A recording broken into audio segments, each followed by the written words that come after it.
Good morning, Dubai. This is the Lovin Dubai show with me, Casey. And Farah. And we go through the big trending stories. We're talking about everything that happened across the weekend, including Dubai and the UAE being in awe of the Day of Solidarity Airshow.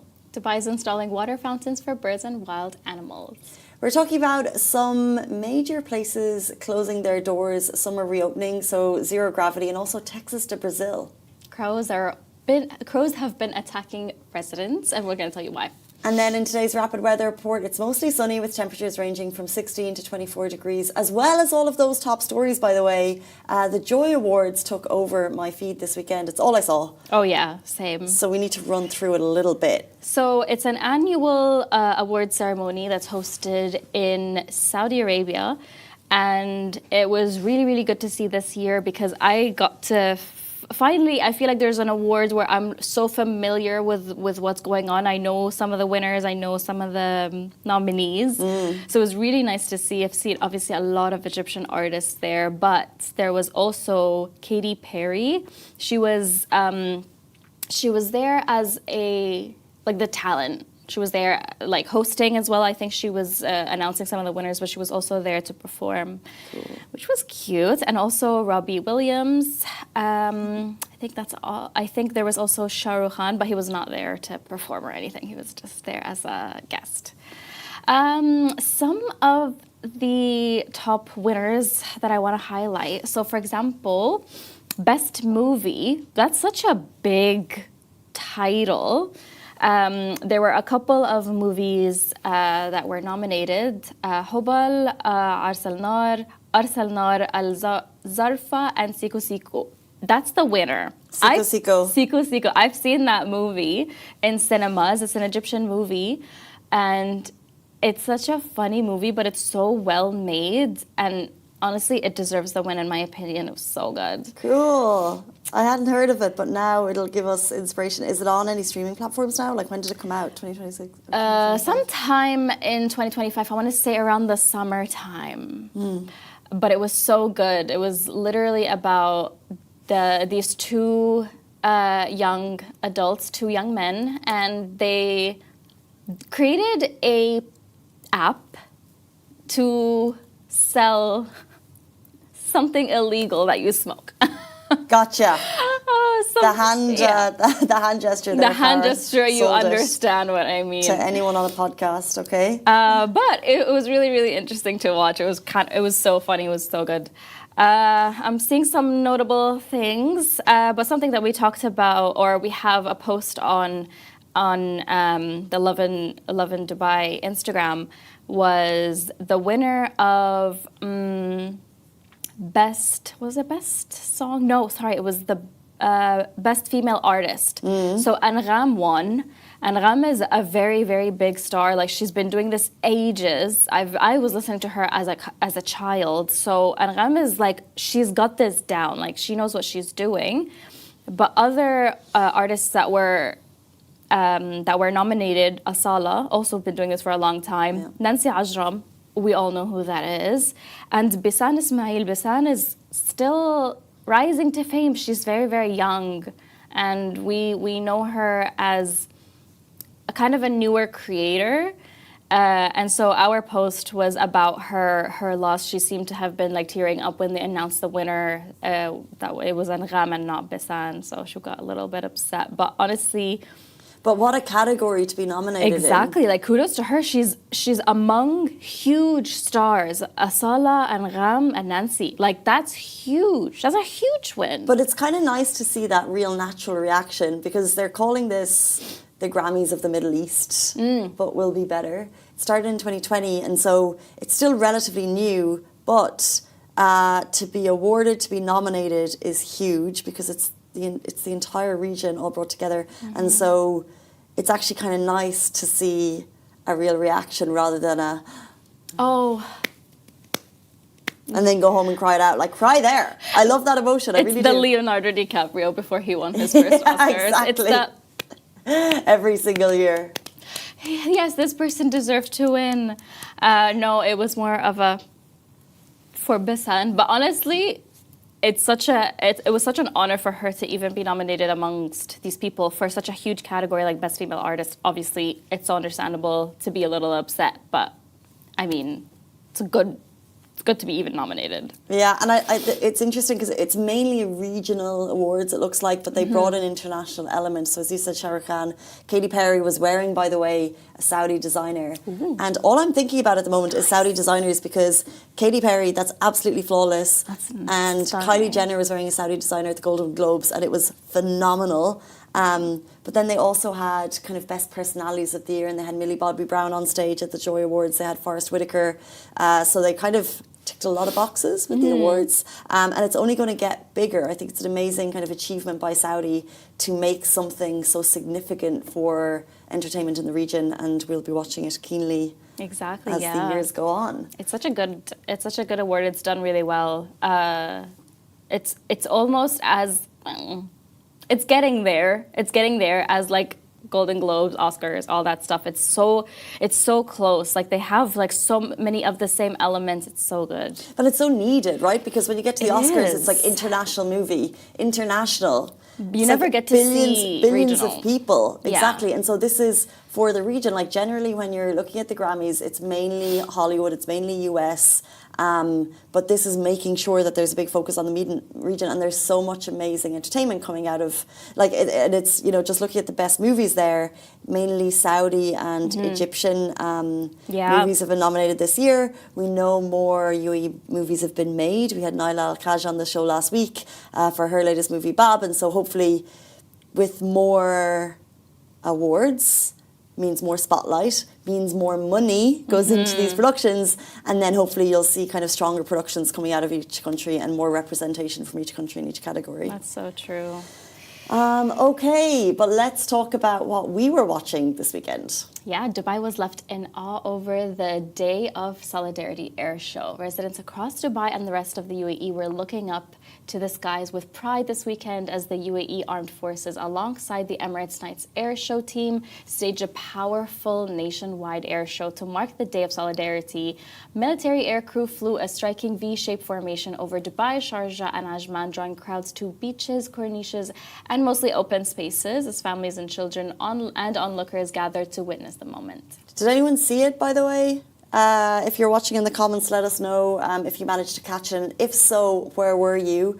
Because as the jets passed overhead, many people captured the fly past on their phones. Thank you for sending them to Lovin Dubai, by the way, while others simply watched in silence and in respect, taking in the significance of the display. So this was a coordinated aerial parade. It took place across all 7 Emirates at designated locations, with authorities sharing timings in advance to ensure that we were able to watch safely. The Day of Solidarity is observed in remembrance of the January 17, 2022 attacks on civilian infrastructure in the UAE, and the airshow served as a symbol of unity, strength, and resilience during a difficult chapter in the country's history. Marking the occasion, President His Highness Sheikh Mohammed bin Zayed Al Nahyan said the day reflects the strength and unity of the UAE's people and their determination to protect the nation and its future, while His Highness Sheikh Mohammed bin Rashid Al Maktoum highlighted it as a reminder of the country's shared values and collective responsibility.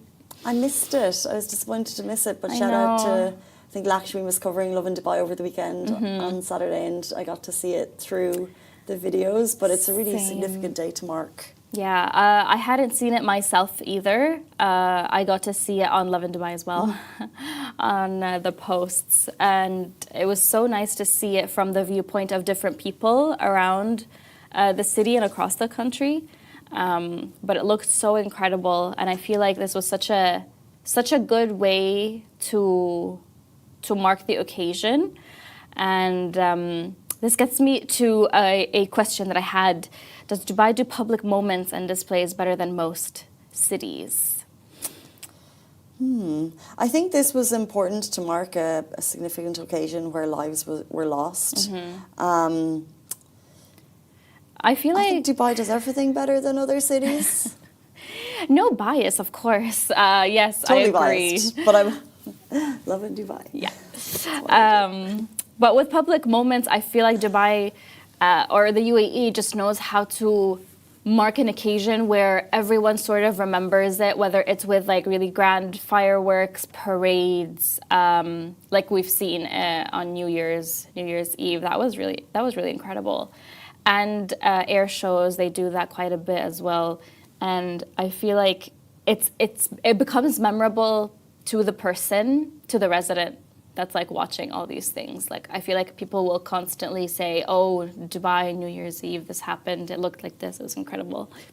So that's why I feel like, in a way, little bias as well, Dubai does public moments and displays a little bit better than other cities. Yeah, and I think we're all in this attitude of improvement and always striving to do better.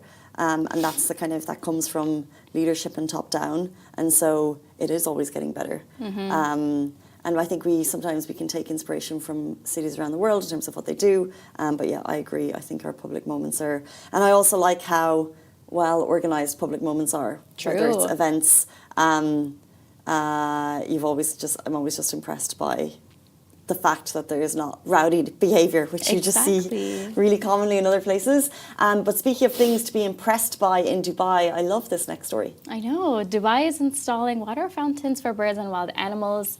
So Dubai Municipality announced the launch of a new initiative called Fountains of Mercy, which will see 50 dedicated water fountains installed across the emirate to provide drinking water for birds and wild animals.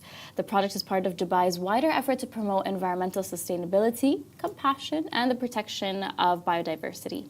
So onto the initiative, 25 fountains will be placed in urban areas for birds, while another 25 will be installed in desert and rural locations to support wild animals. The fountains will be built using durable, high-quality materials to ensure they'll last long-term and also to make sure that there's easy maintenance. They'll operate year-round, offering a reliable water source during both hot and summer months and also the cooler winter season.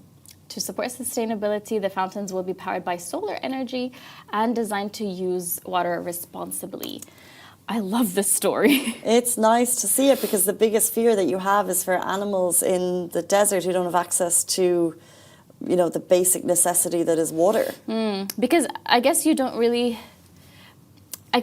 think about it until you see like birds drinking out of like general fountains, decorative fountains, or pools. I've seen that so many times. So I love that this is an initiative that's made by the city and it's for the wild animals of the city.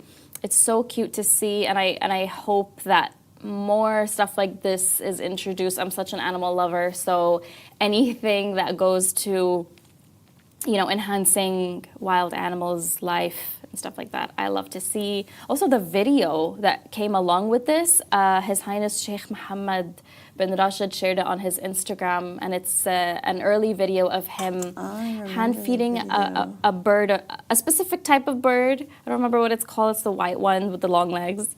So that's why I thought, wow, this is such a it does something, which gets me to my question. Do small initiatives like this actually change how people treat animals? Does it encourage people to do more stuff like this? Yeah, absolutely. I think it does. Because there's always been questions over how you can and can't help animals in the city, but this shows that there is a push by leadership to look after animals if they need basic necessities. And it would remind you as well that, so this is 50 set up across a big city, might there be need for more? And you also kind of feel like, maybe I could do my own little setup in my garden, for example. I could have a bird feeder. I could have a little pool of water. And knowing that it's really possible is a very simple thing to do. And maybe even schools could learn from this. And schools can start having those conversations because the direction they see from the leadership. Exactly. Like, it's the seeing that video of the ruler of Dubai hand feeding a bird, it's going to make you... It's going to have that like little ripple effect of, their leaders are doing it. I should definitely be doing it. So I love the way that they release this kind of information. It was so well done, and I love the initiative itself. I wish we had thought about our sequence of stories, because in 2 stories' time we're going to talk about why crows are scary, but they're also nothing to freak out about. But before we get there, we want to talk about some closures, some reopenings in Dubai at the moment.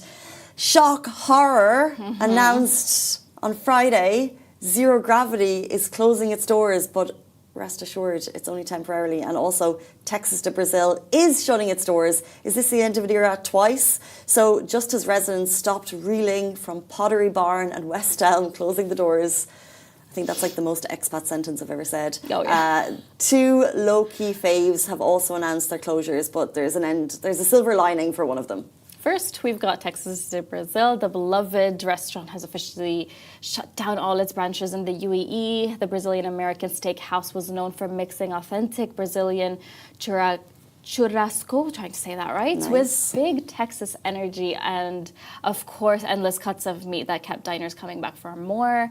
At its peak, Texas de Brazil operated 3 branches across Dubai and Abu Dhabi, and they were also almost always packed. That's why the closure came as such a shock, because they were always so full. Texas de Brazil has not released any official statement on social media regarding the closures. Lovin Dubai has reached out to the restaurant for a comment, but did not receive a response. So if you're looking to the right there, that's the meat that it was famous for. And you basically got this red and green traffic light system. Yeah. And if your traffic light marker said green on the table, the meat just kept coming. There is an unlimited buffet salad bar, and then when you put red, it was time to stop. Khalas, I'm done. And so people are devastated by Texas de Brazil. I've seen so many comments, but also another one. We're also waving goodbye to Zero Gravity, the iconic beach club located near Marina. Amazing stories have come out of that beach club over the years, probably some marriages, who knows. It's been up and running for over a decade, but the good news here is it's simply moving to a new location. So it's a goodbye for now on this one. The new location is still TBC. So Zero Gravity, it's such an OG near Skydive Dubai. They had such good deals for beach clubs. Like as beach clubs became ultra luxurious, you could still go and have a nice time there for about 200 dirham, unlimited on a Sunday. Very popular with teachers in Dubai, I believe. Yeah, I think so. Yeah. It was so popular at very different points. Like I used to go to Zero Gravity like everybody else as well. I didn't go that many times, but I definitely went a few times, and it was really good. I did get stung by a jellyfish, but that's not their fault. That's my fault. I saw a jellyfish, and I still walked up to it. Why? I thought it was cute. What colour was it, the jellyfish? Purpley. I think if they're clear, you thought it was cute? Yeah. If it's an animal, I'll want to pet it. Over 1 billion summit, I saw not crows, sorry, pigeons, and I was like, oh, pigeon, I want to hold it, and I got one to like nibble on my finger for a while. Yeah. Nice thing to do. But you've learned your lesson with coloured jellyfish. Yes, never again. Oh my God, that was so painful. But back to the story. Well, all I think about when you get stung by a jellyfish is the Friends episode.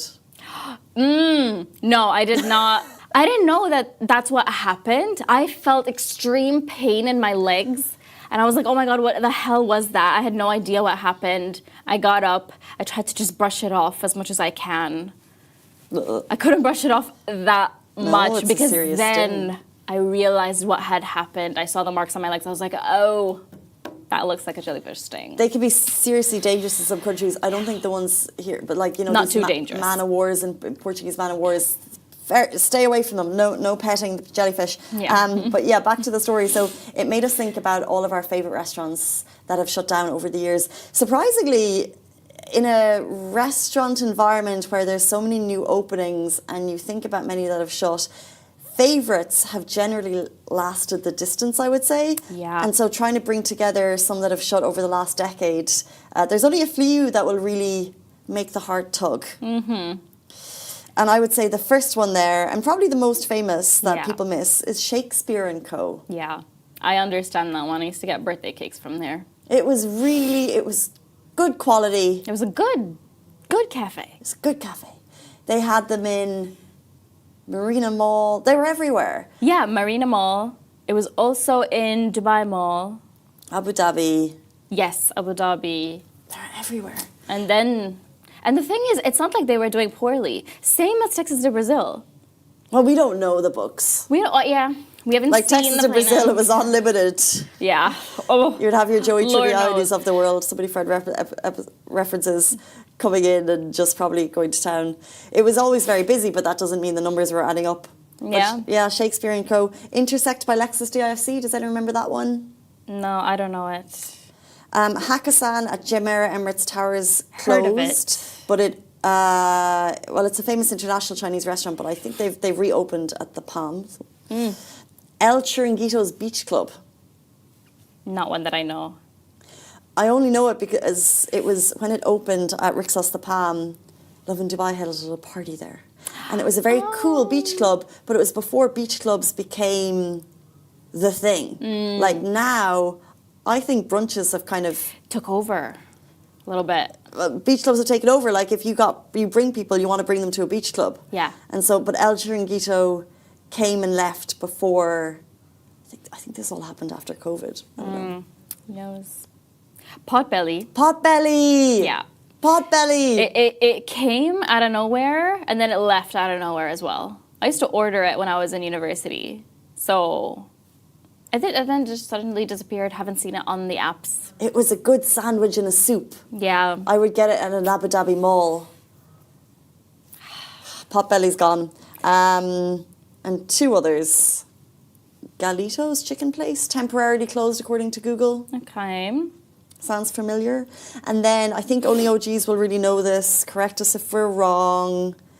Carter's in Wafi City was apparently a gastro pub.